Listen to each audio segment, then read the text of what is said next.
Ponto de partida para atravessar a cidade ou ponto de partida de diálogos e preposições para repensar a circulação no espaço. Este é um podcast que se apoia em leituras da cidade e mobilidade. Cada episódio é apresentado por um pesquisador que interpreta os textos para a reflexão. Uma realização da Rede Mobilidade Periferias, um grupo de ensino, pesquisa e extensão do Instituto das Cidades, Campus Zona Leste da Universidade Federal de São Paulo, que tem por objetivo articular em rede com o meio acadêmico, docência, órgãos públicos e sociedade civil organizada, interessados na temática da mobilidade urbana, especialmente no contexto das periferias das cidades brasileiras. Neste quarto e último episódio da quinta temporada do podcast, o professor de Geografia da USP, Fábio Contel, interpreta o capítulo sobre o lugar no livro A Natureza do Espaço de Milton Santos. Ao analisar como Santos entende o lugar na sua articulação entre o local e o global, Contel apresenta um panorama conceitual da obra e propõe uma reflexão sobre o lugar e o cotidiano, com possibilidades de contra-racionalidade e de uso hegemônico das técnicas.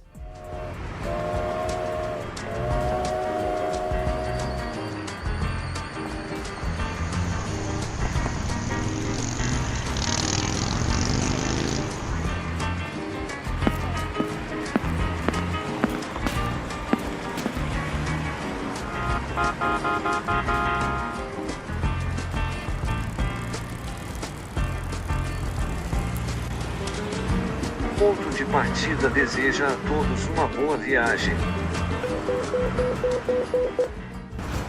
Muito bem, pessoal. Dando sequência, então, eu preparei a apresentação como havia sido combinado também, basicamente a partir dessa obra, que é considerada a mais importante obra do ponto de vista do legado teórico do professor Milton Santos, que é o Natureza do Espaço, mas também, como ele, no final da trajetória dele, se notabilizou também por ser um grande estudioso do processo da globalização, eu vou falar um pouco também do que ele nos mostra nesse livro Por uma Outra Globalização, focando na questão do lugar. O que é uma chave de interpretação legal para fazer essa discussão do lugar, pessoal? A discussão filosófica sobre o que são categorias e conceitos da geografia, e principalmente categorias internas e categorias externas da geografia.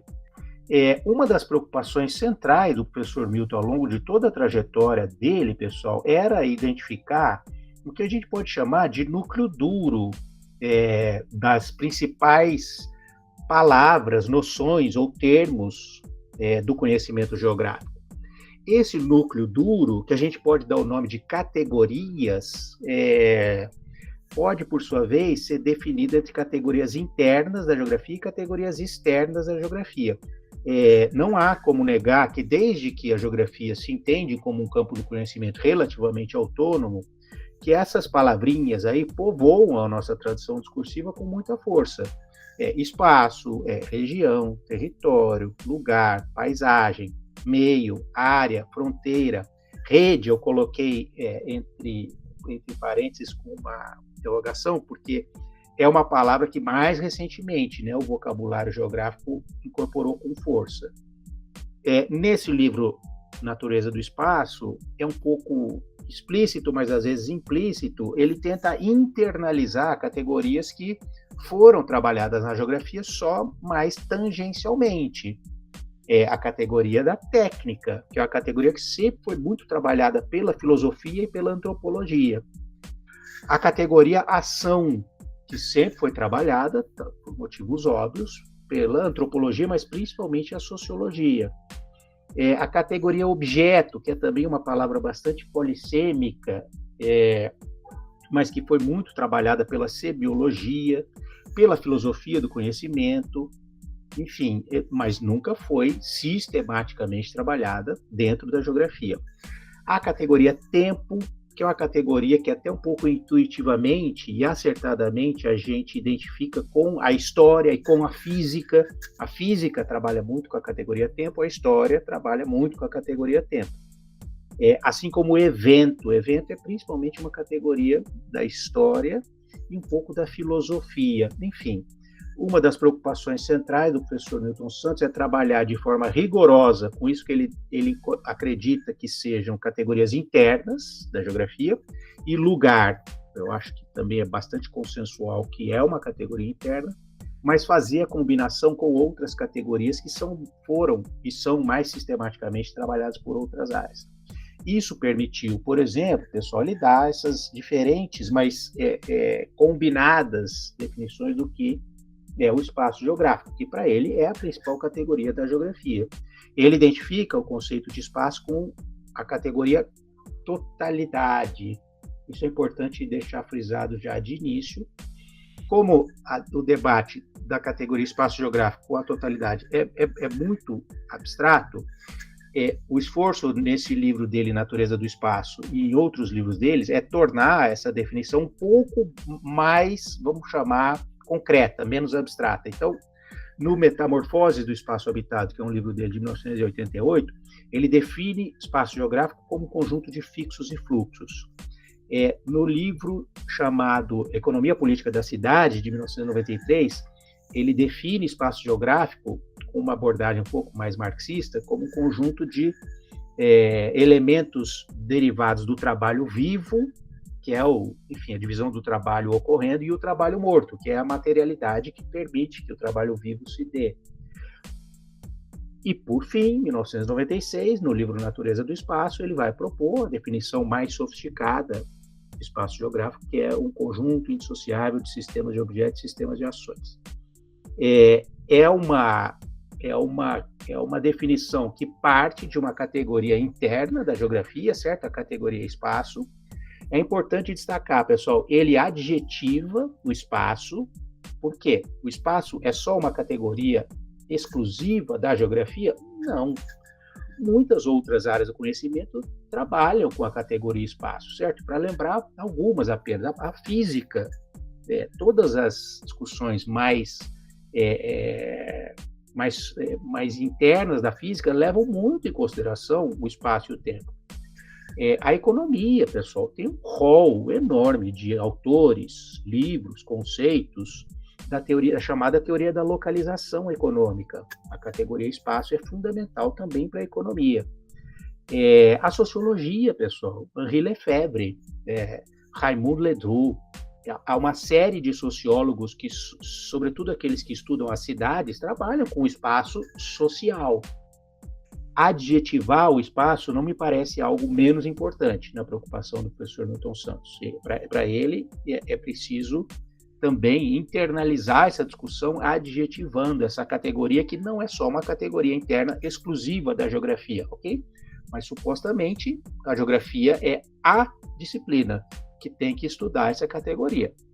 E isso nos convida ou nos obriga a adjetivá-la para partir dessas categorias internas, ou tornar o debate o mais conciso e menos polissêmico possível. Por fim, não menos importante, ele também propôs uma definição da categoria que vai nos mobilizar mais nessa conversa de hoje, que é a categoria lugar. A categoria lugar, ou lugar, diz respeito ao que ele chamou de dimensão espacial do cotidiano. Nos obriga a pensar nessa escala, que é um pouco a escala da reprodução da vida no dia a dia das populações. Então, ela tem uma dimensão fundamental, porque ela permite trabalhar com fenômenos que, muitas vezes, nessa escala mais ampla da totalidade, ficam invisibilizados ou subdimensionados, ok? O que eu disse em relação a essa constelação do que seriam as categorias internas do conhecimento geográfico, pessoal? Eu suponho, não é uma lista exaustiva, não só para o professor Milton, mas para vários autores, né? Está no centro do vocabulário interno da geografia a noção de espaço geográfico. No sistema conceitual dele, todas as outras categorias, se não derivam do espaço, têm relação até um pouco hierárquica em relação a essa definição de objetos e ações, certo? Mas antes de falar de como ele operacionaliza essas categorias, eu fiz esse esqueminha para tentar tornar ainda mais claro o que seriam essas categorias próprias do conhecimento geográfico, essas categorias internas da geografia. São essas que estão aí, pessoal, desculpem um pouco a redundância, mas paisagem, Desde que a geografia, paisagem é uma palavrinha essencial do nosso vocabulário. Região mais ainda, talvez, principalmente no final do XIX, começo do século XX, quando a geografia francesa ganha um protagonismo na geografia mundial, a categoria região vira a principal categoria do conhecimento geográfico.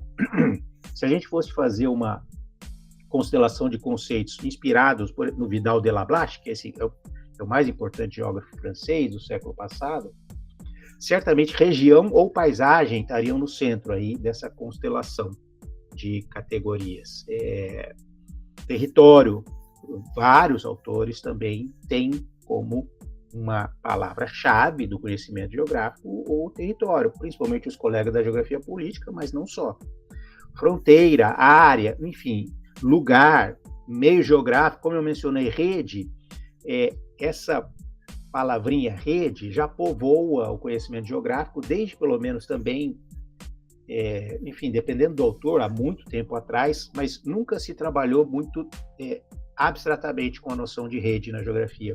Sempre se falou muito de redes hidrográficas, desde o século XIX, e sempre se falou, do século XIX para o XX, de redes de transporte ferroviárias.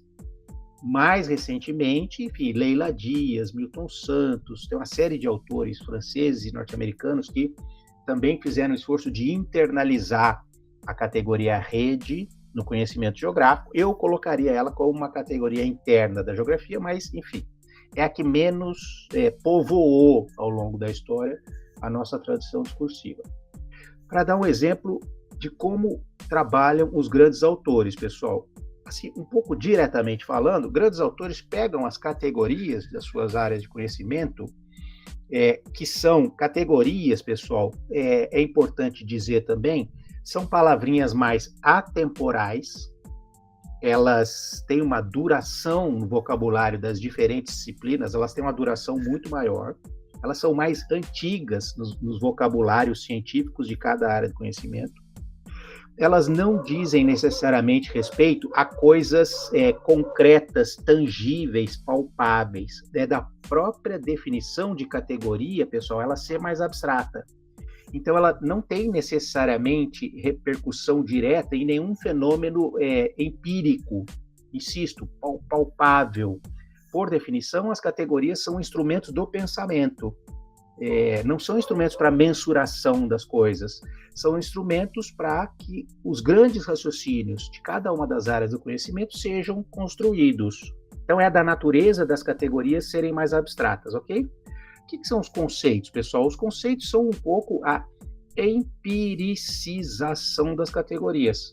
Tornar as categorias, pegar as categorias, preenchê-las com os problemas do presente histórico que o autor está analisando e transformar as categorias em conceitos. Ao se historicizar e ao se adjetivar as categorias, você transforma elas em conceitos.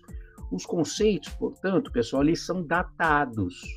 Os conceitos são históricos. As categorias são entes mais atemporais, certo? Eu queria insistir nisso. O que o professor Milton fez? Acho que é o melhor exemplo de como ele procedia do ponto de vista do método da disciplina. Pegou a categoria meio, que cá entre nós é uma categoria até um pouco estigmatizada ou bastante relacionada a uma geografia mais determinista, mais naturalista.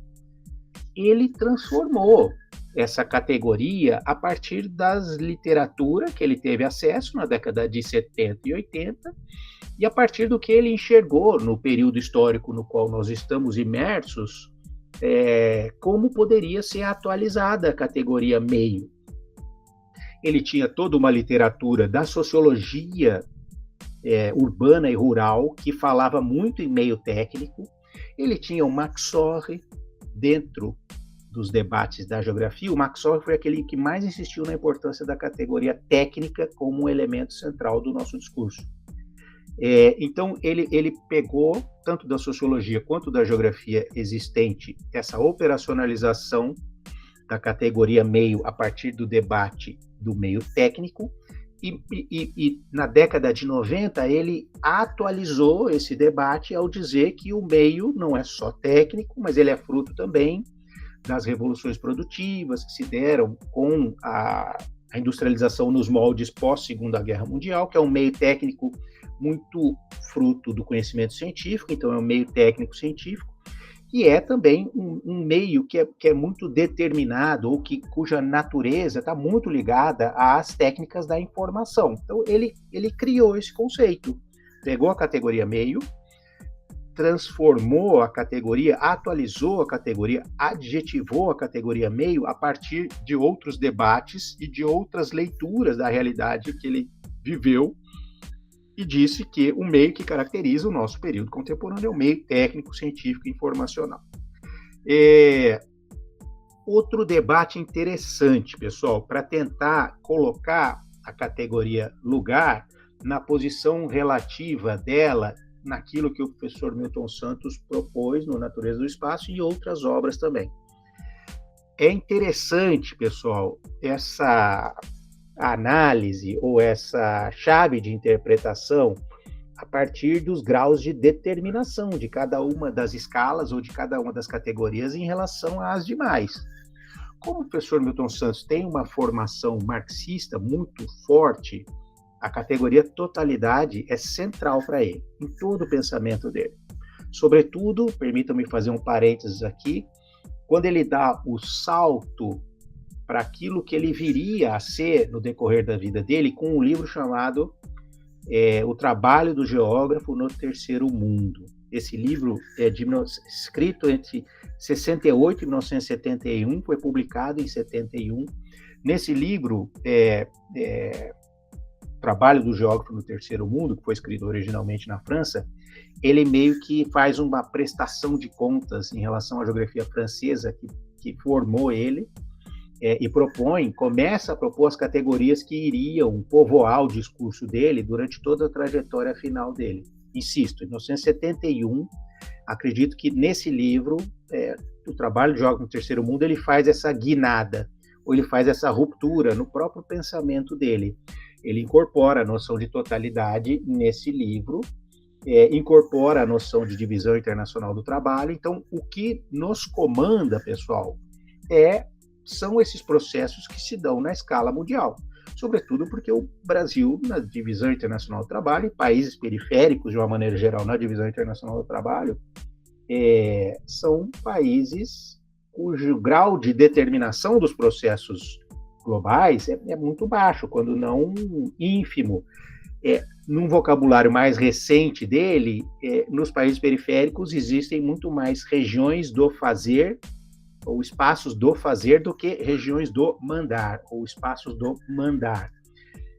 O ponto é o seguinte, a noção de espaço está muito atrelada à categoria mundo, do ponto de vista filosófico, e do ponto de vista da economia política, à categoria divisão internacional do trabalho.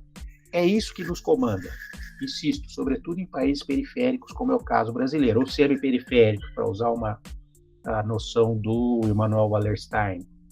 Ok? Num grau de importância dos conceitos, do ponto de vista da determinação dos processos, é essa categoria mais geral que comanda as demais. Abaixo do mundo estariam os territórios que a gente poderia chamar de, grosso modo, de territórios nacionais. Na epistemologia do professor Milton Santos, essa escala territorial do Estado-nação, ou dessa escala nacional, ele criou um outro conceito muito eivado de um marxismo leninista, que é o marxismo da formação econômico-social, que o Lenin foi o principal teórico do século XX. Ele, ao invés de falar nessa preocupação em internalizar os conceitos que não são da geografia, ele pegou também um pouco quase grosseiro, que eu vou dizer, pessoal, mas ele pegou a categoria formação econômico-social, que é uma categoria do marxismo, sobretudo o marxismo leninista. Ele propõe, num artigo super importante dele, de 1978, que a formação econômico-social corresponderia na geografia à formação socioespacial.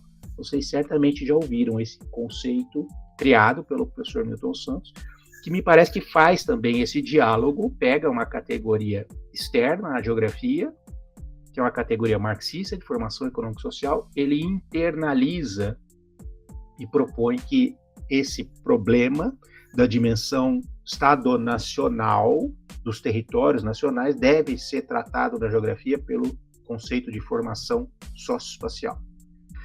Descendo também é um pouco esquemática.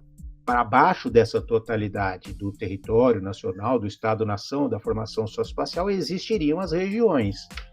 As regiões são subtotalidades, seria uma espécie de mesoescala em comparação com a subtotalidade ou a totalidade maior, que é o território, e a totalidade menor, que são os lugares. É um pouco imprecisa essa definição. Essa definição, ao que me parece, vem em grande parte de como a geografia francesa definiu ao longo do século XX a categoria região. Região para os franceses, pessoal, é um pouco isso que está aí no slide. É uma subtotalidade que engloba uma rede de cidades. A partir da década de 50 e 60, os nossos colegas franceses, não só os franceses, muita gente que estudava região, propôs a definição dela a partir de um conjunto de cidades funcionando de maneira sistêmica. Então, as regiões eram, no fundo, o retrato de uma hierarquia urbana. Existiriam metrópoles regionais. Abaixo das metrópoles regionais existiriam o que a gente chamaria de cidades intermediárias, ou hoje cidades médias, num número um pouco maior do que, óbvio, uma metrópole regional, 2, 3 ou 4 cidades intermediárias e um rol muito maior de cidades locais. As cidades locais corresponderiam ao que os franceses chamariam de lugar. Enfim, a região seria essa mesoescala. Em último lugar, mas não menos importante, ainda que esse esquema sugira que lugar possa ser considerado como menos importante, não é, por motivos que eu vou dizer daqui a pouco, mas o lugar, do ponto de vista metodológico, pessoal, seria correspondente ao que na filosofia da ciência eles chamam de indivíduo, do ponto de vista da epistemologia. O lugar é o indivíduo geográfico. Assim como na sociedade, os indivíduos, os seres humanos, na sua singularidade, são a menor unidade de análise na sociologia, vou repetir, assim como na sociologia, os indivíduos, seres humanos, certo? São a singularidade, cada indivíduo é a singularidade menor para você estudar a totalidade maior, que é a sociedade, no qual o indivíduo, os grupos corporativos, os grupos de identidade local, o lugar seria correspondente ao indivíduo na geografia, ok? Acho que essa é uma dimensão importante também. Não vou ficar muito nesse slide, porque o nosso intuito hoje é falar mais do lugar, mas enfim, vou insistir. Essa definição de espaço geográfico do professor Milton Santos tem essas preocupações que estão aí nesse slide. Em primeiro lugar, pessoal, se tem uma coisa que identifica, singulariza o conhecimento geográfico, é o fato de que nós não podemos estudar os processos sociais ou as relações sociais sem estudar concomitantemente e com algum grau de determinação a materialidade. O que diferencia o conhecimento geográfico das demais formas de entendimento do mundo é levar em conta isso que eu tentei também dar alguns exemplos. O Harvey chamaria de ambiente construído. O Harvey, em inglês, é built environment. Pegou também, parênteses, o Harvey pegou a palavrinha environment, que grosso modo é meio ambiente, em português, ou milieu em francês. Ele diz que para estudar as cidades a gente tem que analisar não o environment natural, a gente tem que estudar o built environment, o ambiente construído. Fantástico, também é um exercício de internalização de uma categoria fundamental. Mas infraestruturas, equipamentos urbanos, sistemas técnicos, se a gente não analisar as relações sociais concomitantemente a isso, a gente vai estar fazendo uma sociologia, uma economia, e provavelmente mais capenga do que os nossos colegas economistas, sociólogos fazem. A grande novidade disso que o livro Natureza do Espaço propõe, ele internaliza o debate das ações humanas. A ação, pessoal, o debate das ações e do sistema de ações é um debate fundamentalmente da sociologia.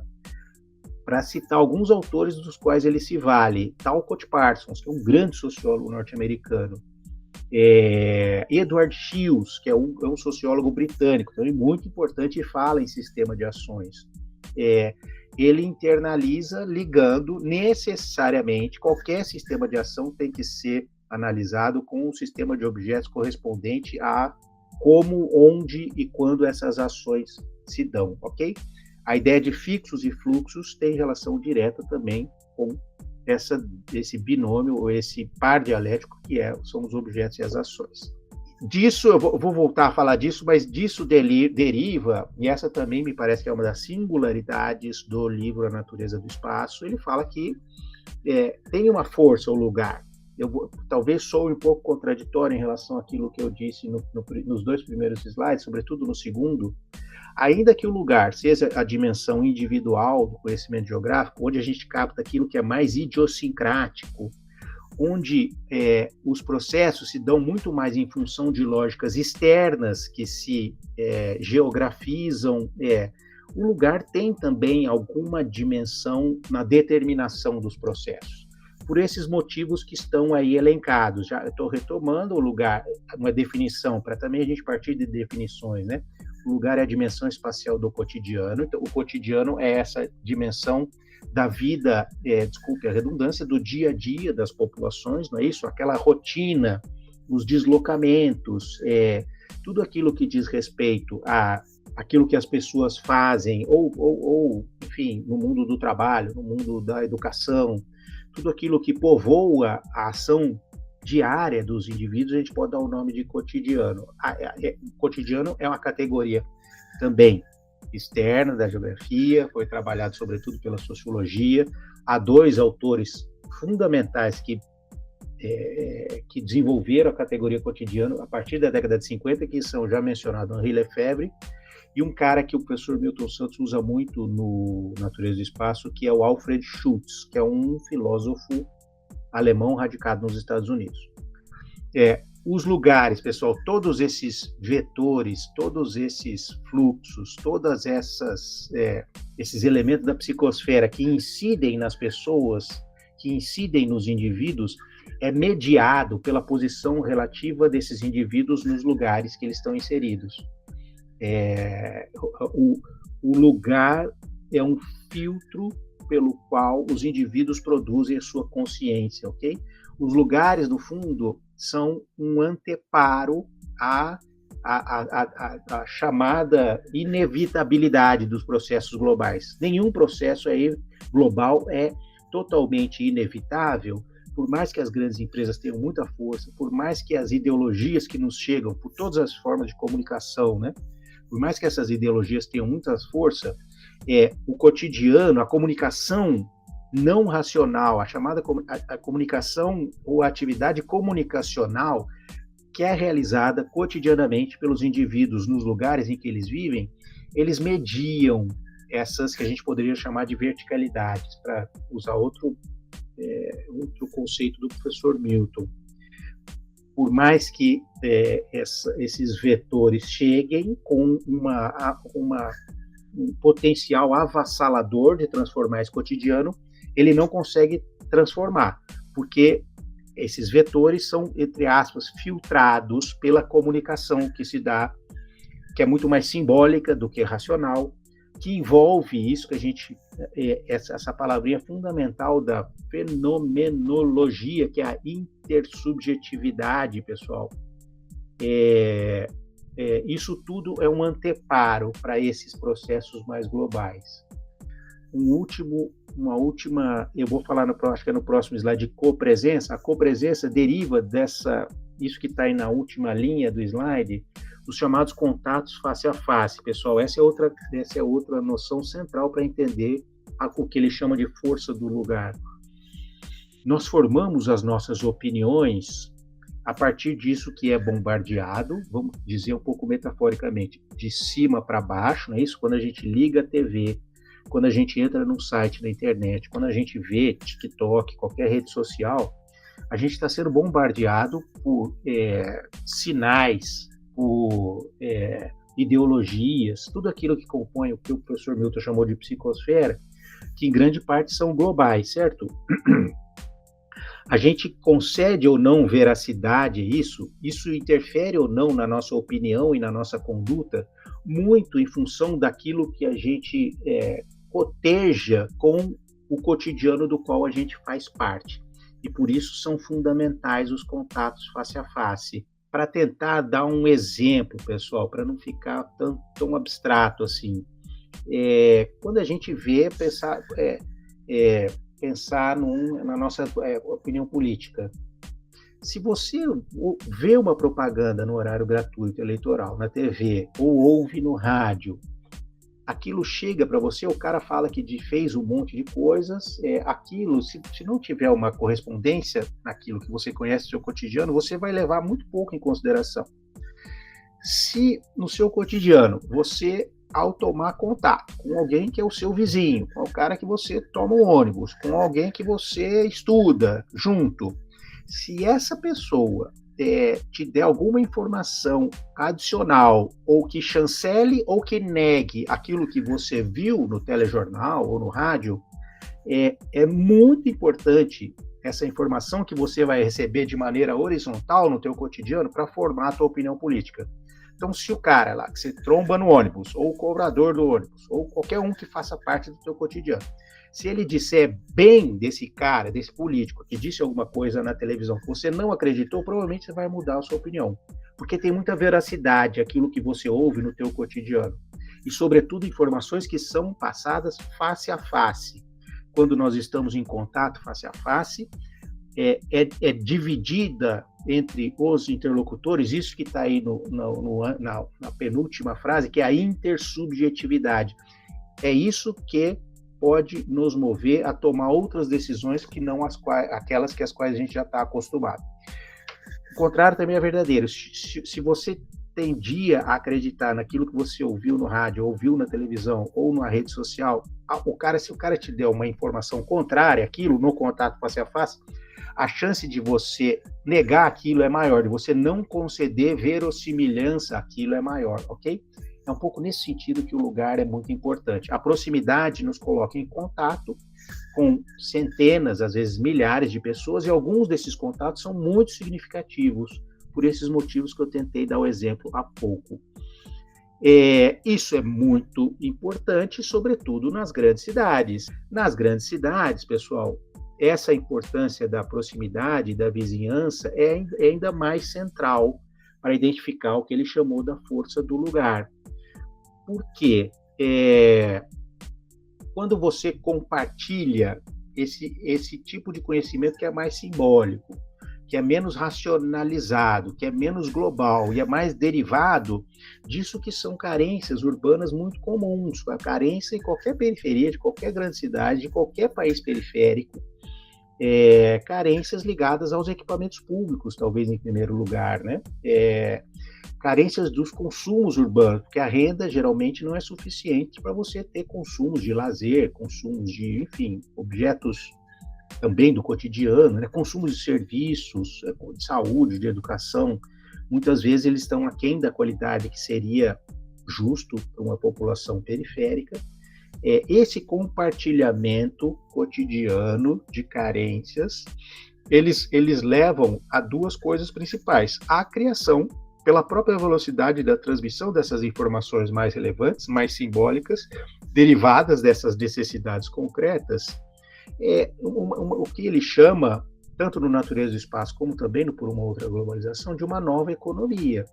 São formas de organização da divisão do trabalho, são formas de edificação urbana, são formas de prestação de serviço, de geração de atividade econômica, aquilo que o professor Milton Santos chamou de circuito inferior da economia urbana. O circuito inferior da economia urbana, para quem está familiarizado com esse conceito que ele também criou, o circuito inferior da economia urbana é o depositário ou é o elemento da economia urbana mais prenhe dessas novas formas de economia, né? O cara que, enfim, se vira para ter alguma renda na cidade, né? Seja prestando um serviço, seja algum tipo de comércio, ele aprende com essas carências todas, esse consumo que não é atendido pelo circuito superior, esse consumo que ele não tem, que a população não tem renda para ter acesso, são desenvolvidas novas atividades para suprir um pouco essas carências. Isso depende muito, segundo o livro, também do uso não hegemônico das técnicas que estão disponíveis. E aí, pessoal, há vários exemplos em outros livros, tanto do professor Milton Santos, quanto de outros autores que, digamos, atualizam ou operacionalizam mais contemporaneamente esse legado dele. Vou dar um exemplo, a professora Maria Laura Silveira, que vocês também talvez já tenham ouvido falar ou já leram alguma coisa dela. Entre outras coisas, o que ela mostra? As mesmas técnicas da informação, que são técnicas hegemônicas, não é isso? Que estão na base da atuação dos grandes bancos, por exemplo, que é uma coisa que eu estudo mais de perto, que estão na base dessas empresas de streaming, não é isso? Hoje a gente é bombardeado, quem consome serviços de streaming, não vou dar o nome aqui, tem pelo menos 2 ou 3 grandes empresas que vendem, né, conteúdos, vamos chamar culturais, né, principalmente filmes ou séries. Esse é um uso hegemônico das técnicas da informação para a venda de um produto ou serviço cultural. Essa mesma técnica da informação permite que conteúdos culturais locais, muito genuinamente locais, sejam produzidos pela própria população que habita esse lugar. É possível usar não hegemonicamente as mesmas técnicas, ou parte das mesmas técnicas que estão na base dessa psicosfera hegemonizante, globalizante, que nós somos bombardeados, ok? Isso ajuda a entender também que uma nova cultura pode ser produzida. Tudo bem? Esse é um elemento muito importante também de todo pensador, que no fundo é um pensador dialético. Uma das primeiras leis da dialética, né? Todo ser carrega em si o seu contrário. Por mais que a gente esteja sendo bombardeado cotidianamente por formas econômicas, não é isso? A ação dos bancos, a ação das grandes empresas, elas comandam a divisão do trabalho. Como nem todo mundo consegue participar, porque o sistema é produtor de desigualdades, essa não participação gera contra-racionalidades, gera novas formas de economia, novas formas de cultura. E uma grande chave de interpretação é isso que está também no título do slide.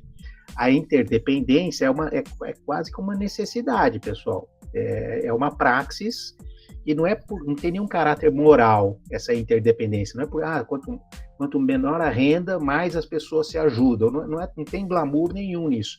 É mais lógico do ponto de vista econômico, as pessoas se ajudarem quando elas estão mais próximas do nível da sobrevivência. Me ajuda um dia aqui que eu vou te ajudar em outro dia proximamente. Essa proximidade, essa vizinhança, sobretudo nas grandes cidades, onde as carências são maiores, que ajudam a entender isso que ele chamou da força do lugar. Essas carências, que são carências estruturais, que são sentidas nos lugares, e são, muitas vezes, tentam se resolver nos lugares por esses mecanismos ou ações que eu mencionei há pouco. Isso gera um desconforto criador, ou outra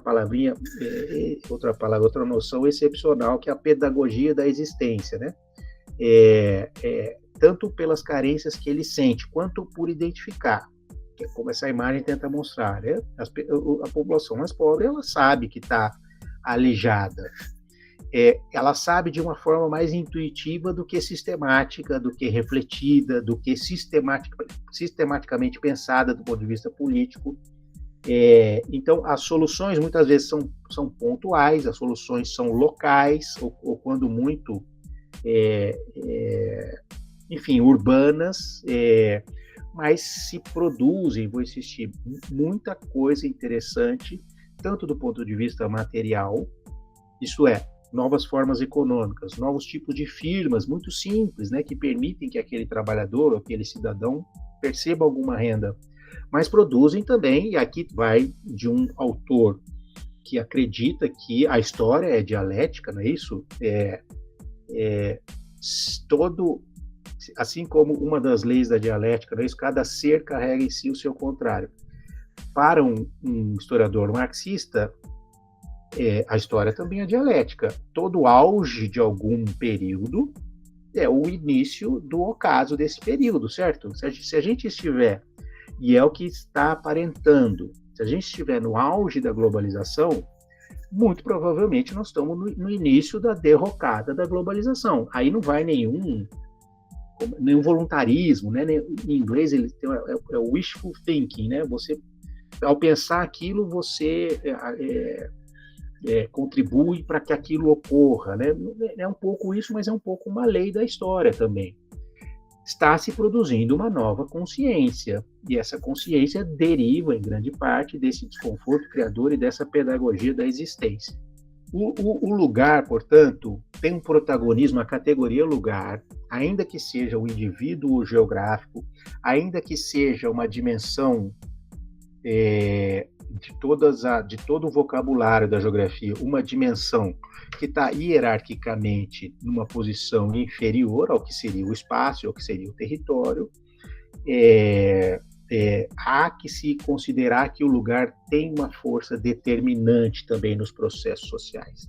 Esse cotidiano pode ser transformador e, na verdade, ele é transformador, por todos esses motivos que eu mencionei há pouco. Existe uma carência estrutural, essa carência é compartilhada, esse compartilhamento das carências leva à produção de novas formas econômicas, novas formas culturais. As técnicas de hoje não são exclusivamente usadas pelas grandes empresas, é possível usar em parte essas técnicas para criar, tem serviços parecidos com o Uber, que são locais. Eu estudo um pouco a questão das finanças, pessoal. Existem os grandes bancos, as fintechs, existem os bancos comunitários, que são bancos que derivam, em grande parte, de movimentos sociais em áreas periféricas das grandes cidades. O principal banco comunitário no Brasil é o banco da periferia de Fortaleza, que é o Banco Palmas. Então, esse lugar, ele é ao mesmo tempo bombardeado por lógicas externas, por lógicas globalizantes, que elas têm um poder de influenciar as nossas consciências enorme, ok? Mas, ao mesmo tempo, essa racionalidade, ela é contrarrestada, ela é colocada em xeque por tudo isso que a gente mencionou nos outros slides, pelo compartilhamento de soluções para essas carências que são estruturais. Então, essa palavrinha-chave também que aparece quando o professor Milton trabalha a categoria lugar, a chamada copresença, que ele tirou de um sociólogo muito importante, que é um senhor chamado Anthony Giddens, ainda vivo, ainda em atividade. Esse compartilhamento cotidiano, esse contato em face a face, em que a informação é transmitida não por nenhuma mediação, não é transmitida por WhatsApp, não é transmitida por e-mail, não é transmitida por televisão ou por rádio, é uma informação transmitida por indivíduos em copresença. Você está vendo o corpo físico do teu interlocutor. Isso é super importante, vou insistir nisso, a gente pode voltar a esse tema. Isso é super importante para dividir aquilo que na filosofia fenomenológica se dá o nome de intersubjetividade. Por mais que a subjetividade seja algo muito singular a cada um de nós, essa subjetividade que é única, que é singular, que caracteriza as nossas identidades mais íntimas, essa subjetividade, pessoal, ela é determinada por algo que a gente dá o nome de intersubjetividade. Tem uma subjetividade que é compartilhada em grupos sociais, sobretudo grupos sociais que partilham de um mesmo cotidiano, certo? Podemos voltar a isso. Como último, dentro desse contexto, vou voltar a falar da questão das técnicas, que para esse livro é fundamental. Sobretudo as técnicas da informação, elas podem ser utilizadas de maneira contra-racional ou contra-hegemônica. Por mais que ainda, e aqui eu termino, por mais que elas ainda contribuam muito mais para a centralização do poder, para a centralização da renda, mais para a opressão do que para a libertação, certo? A gente ainda é muito...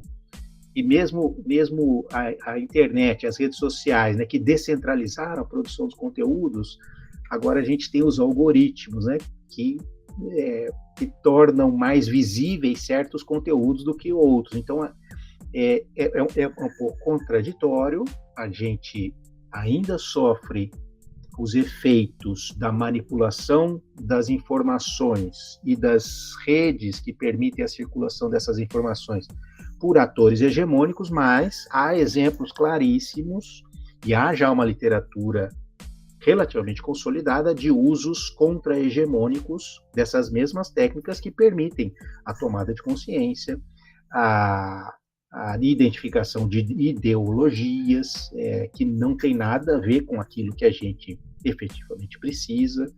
E acho que é isso, pessoal. Fico por aqui. Essa copresença, a vizinhança, a proximidade e essa interlocução que é dada no nível do cotidiano das populações é um fermento social essencial que tem a ver com a localização, tem a ver com os objetos técnicos que essas populações se utilizam. Tudo bem?